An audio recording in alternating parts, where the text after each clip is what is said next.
앞서 저희 취재 기자가 전해드린 것처럼 이 한국을 방문한 미국 최연소 의원이 여야 대선 후보를 나란히 만났죠.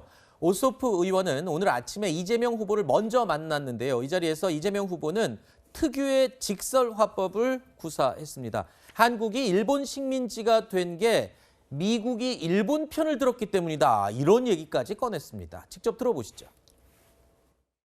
미국의 경제적 지원 협력 덕분에 오늘날 세계에서 유일하게 개발도상국 또 식민지에서 해방된 나라 중에서 경제 선진국으로 인정받는 성과를 냈습니다. 미국의 지원과 협력이 없었다면 불가능한 일이었겠죠. 거대한 큰 성과 이면에 작은 그늘들이 있을 수가 있는데, 예를 든다면 일본에 한국이 합병된 이유는 미국이 카스라테프트 협약을 통해서 승인을 했기 때문이고, 결국 그게 나중에는 분단도 역시 일본이 분할된 게 아니라 그 전쟁 피해국인 한반도가 분할이 되면서 전쟁의 원인이 되었다는 점에서는 사실 전혀 부인할 수 없는 그런 객관적 사실들은 있는 것이죠. 자, 이재명 후보가 대선 후보로서 글쎄요, 이런 표현이 맞을지 모르겠지만 미국에 나는 할 말이 있으면 한다, 뭐 이런 이미지를 보여주고 싶어서 저렇게 얘기한 건지는 모르겠으나 사실 이게 외교적인 관례로 볼 때 처음 보는 외교 사절단에게 저런 이야기를 한다.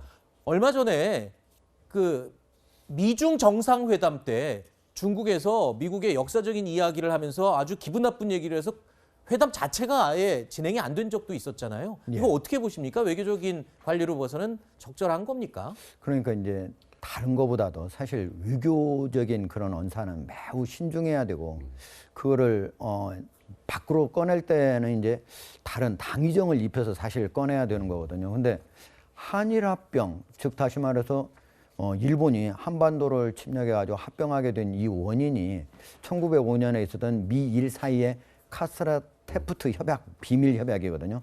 이것 때문이다 이렇게 얘기하는데, 당시는 이제 일본이 러시아하고 전쟁을 해서 이겼기 때문에 어떻게든 일본이 한국의 외교권을 박탈하려고 하는 그런 과정이었어요. 그래서 미국뿐만 아니고 영국과는 영일 동맹을 맺고 또 러시아와는 또 회담을 통해서 한국의 보호권을 자기들이 어느 정도 인정받은 그런 상태에서 사실 외교권을 박탈한 거예요. 그래서 저거 미국이 저런 미략을 맺었기 때문에 한일이 그것도 바로 외교권 박탈이 아니라 바로 한일이 합병된 그 원인이다 이렇게 얘기하는 거는 너무 무리해도 크게 무리한 얘기예요. 물론 이재명 지사가 미국의 상원 의원을 만나서 얘기하면서 가장 큰 강조점은 한국의 이런 큰 경제적 발전은 미국이 많이 도와줘서 했다는 걸 먼저 얘기하고 뒤에 이제 그늘도 있다라고 얘기를 한 거는 사실이지만, 그럼에도 불구하고 역사적 사실과 크게 다른 얘기를 한다고 하는 거는 이건 외교적으로도 미국에서도 무슨 얘기냐 하고 항의를 할 수 있는 그런 내용을. 그래서 좀 적어도 대통령 후보 정도 되면은 특히 외교관하고 얘기할 때는,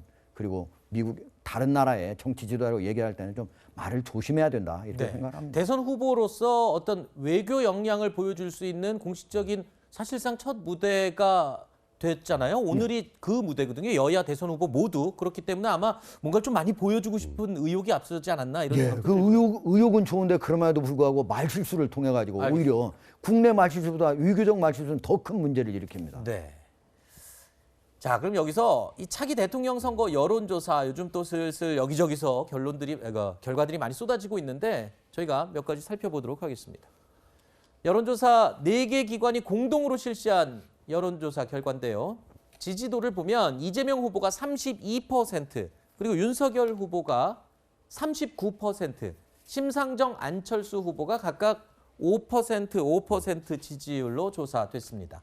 이재명, 윤석열 후보의 격차가 오차 범위 밖으로 벌어진 걸 확인할 수 있습니다. 자, 다음 볼까요? 또 다른 여론조사 결과입니다. 미디어 리서치가 조사한 여론조사 내용인데요. 이 조사에서는 이재명 후보가 35.4%, 그리고 윤석열 후보가 47.6%로 조사됐습니다. 심상정 후보는 3%, 안철수 후보는 4%로 나타났습니다. 자, 미디어 리서치에서 2주 전에 같은 방식으로 실시한 조사에서는요, 이재명 후보가 37.7%, 윤석열 후보가 29.5%로 조사가 됐었는데요. 당시에 심상정 후보가 4.2, 안철수 후보가 2.3%로 조사가 됐었습니다. 바로 2주 전이었습니다. 이 결과가요. 자, 그러니까 지난 2주 동안 윤석열 후보가 18.1%포인트 상승했고 반면에 이재명 후보의 지지율은 2.3%포인트 하락하는 건데요. 자, 윤석열 후보가 대선 후보 선출이 된 후에 부동층 표를 상당히 흡수한 게 아니냐. 이 해석이 나오고 있는데 교수님은 어떻게 보고 계십니까? 일단 지금 보여주신 이 여론조사 결과만 보면 네. 그렇게 해석할 여지가 있다고 봐요. 네. 근데 이제 문제는 뭐 여론조사가 여러 군데서 하고 있고 또 계속 진행이 되니까 저 상황이 계속될지 좀 지켜봐야 한다는 생각 개인적으로 있고요. 일단 이제 부동층 같은 경우에는 그 후보 개인의 능력이나 자질을 보다도 사실 정권 심판론이라고 하는 큰 흐름 가운데서 일정 부분 현 정부를 심판해야 된다는 여론이 좀 강하게 작동하고 있는 것 같습니다. 그래서 예전에 윤석열, 홍준표, 유승민 이런 분들을 지지했던 분들이 일정 부분 국민의힘이라고 하는 정당에게 기대감을 가지고 지지를 보내고 있는 것으로 보여져요. 이 여론조사 결과를 보면. 그래서 현재 이제 컨벤션 효과가 나타나고 그 효과가 어느 정도 유지되고 있는 건데 그게 결국 정권 심판론이라고 하는 큰 흐름이 일정 부분 제1야당인 국민의힘한 기대감, 거기에 그 정당의 후보인 윤석열 후보의 지지 이렇게 연결되는 게 아닌가 이렇게 분석할 수 있을 것 같습니다. 네. 자, 어쨌든 살펴본 지지율 내용을 보니까요. 추이를 봤을 때 이재명 후보의 지지율은 최근에 이 박스권에 갇혀 있다라는 평가가 나오고 있습니다.